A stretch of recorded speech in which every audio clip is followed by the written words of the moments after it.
So diggity diggity diggity diggity hey, diggity diggity diggity diggity hey.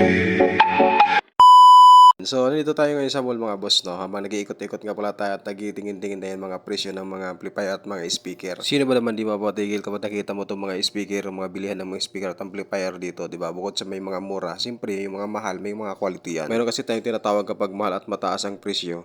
Siyempre, nakakabili lang yan yung mapipira. Siyempre, sa mga may pipira dyan at may budget, dito ang punta nyo. Pero sa mga walang budget naman, siyempre, okay lang sa inyo, mag-parcel na lang kayo. Diba? At siyempre, mga boss, dahil nandito lang din naman tayo sa mga amplifier at speaker store, mga boss. Ipapasirip ko na rin sa inyo, mga boss. Ipapakita ko sa inyo mga price, mga boss. At iba't ibang mga price at iba't ibang laki. At ganda ng mga amplifier dito, mga boss. May mga Bluetooth speaker nga pala dito sila, mga boss. May mga amplifier at may mga integrated at mga active speaker, mga boss. Kapag nakakapagala kasi talaga ako, mga boss, at nakapag-ikot-ikot sa mga mall, mga boss, ano una kong tinitignan, mga boss, at hinahanap ko itong mga bilihan ng speaker at amplifier. Siyempre, dahil mahilig din tayo sa music, ay minsan hinahanap ko rin yung mga music store dito. Malay mo, magustuhan din tayo, di bibili tayo, di ba? Malay mo, may magustuhan tayo, tapos mabili natin, di ba? Para madagdag natin sa mga pang DIY, o di ba? Ano ka pa? Maganda naman talaga, mga boss, sa totoo lang, bumili kayo personal para masubukan nyo talaga. So, gaya nito kay Kuya, tatanungin natin kung anong location to, di ba?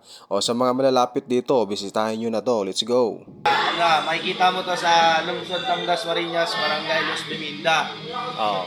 Sa mall. Sa may area si Ventura Mall. Yun, thank you. Nice. Hanapin nyo na yung mukha niya, no?